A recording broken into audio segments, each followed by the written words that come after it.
కడప జిల్లా ఒంటిమిట్ట మండలం కొత్త మాధవరం గ్రామంలో వెలిసిన భద్రాద్రి భావనారాయణ స్వామి ఉత్సవాల సందర్భంగా మోహిని అవతారంలో స్వామివారు భక్తులకు దర్శనమిచ్చారు.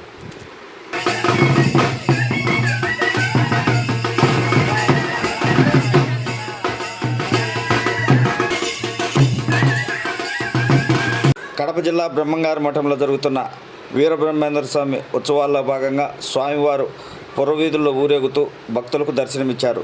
పెద్ద సంఖ్యలో భక్తులు పాల్గొని కాయా కర్పూరం సమర్పించి ప్రత్యేక పూజలు చేశారు.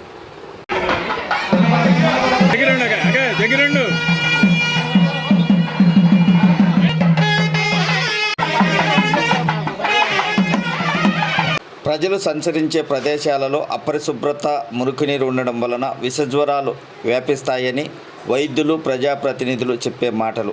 అన్నమయ్య జిల్లా రాజంపేట మండలం బోయినపల్లి దగ్గర కడప చెన్నై ప్రధాన రహదారి పక్కన ఎప్పుడూ జనాలు తిరిగే ప్రదేశంలో మురికి నీరు నిల్వ ఉండి దుర్వాసన వెదజల్లుతున్నా పట్టించుకునే నాదుడే లేరు.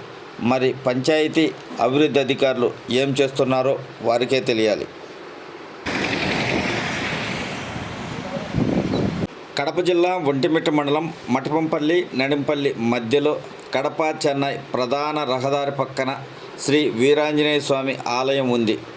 ఆలయం పరిసరాలలో ఉన్న స్థలంపై గతంలో కొన్ని వివాదాలు కూడా చోటు చేసుకున్నాయి. కానీ ఇప్పటికైనా ఆంజనేయ స్వామి ఆలయం పరిసరాలలో స్వామికి సంబంధించిన స్థలాల హద్దులు ఏర్పాటు చేయాలని స్థానికులు చెబుతున్నారు.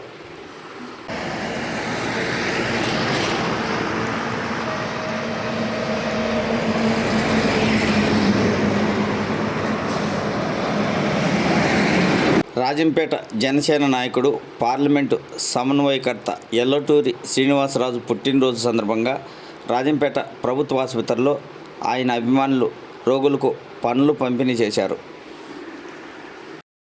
కడప జిల్లా కాశీనాయన మండలంలోని జ్యోతి పుణ్యక్షేత్రాన్ని బద్వేల్ ఎమ్మెల్యే అభ్యర్థి రోషన్న దంపతులు దర్శించుకొని ప్రత్యేక పూజలు చేశారు.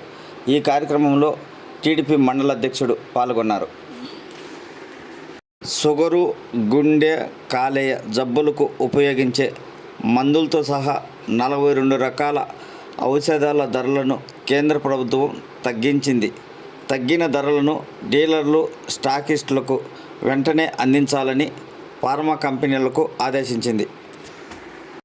కడప జిల్లా సిద్ధవటం మండలం జంగాలపల్లి ఇసుక క్వారీలో రవాణాను వీఆర్ఓ కేశవులు, సర్పంచ్ వెంకటమ్మ అడ్డుకున్నారు. మండలంలో అక్రమంగా ఇసుక రవాణా చేస్తున్నారని ప్రచారం జరుగుతుండడంతో వీరు రవాణాను అడ్డుకోవడం గమనార్హం. అన్నమయ్య జిల్లా రైల్వే కోడూరులో వెలిసిన శ్రీ గంగమ్మ తల్లి జాతర సందర్భంగా అమ్మవారిని ఎమ్మెల్యే అభ్యర్థి కోరముట్ల శ్రీనివాసులు దర్శించుకొని ప్రత్యేక పూజలు చేశారు.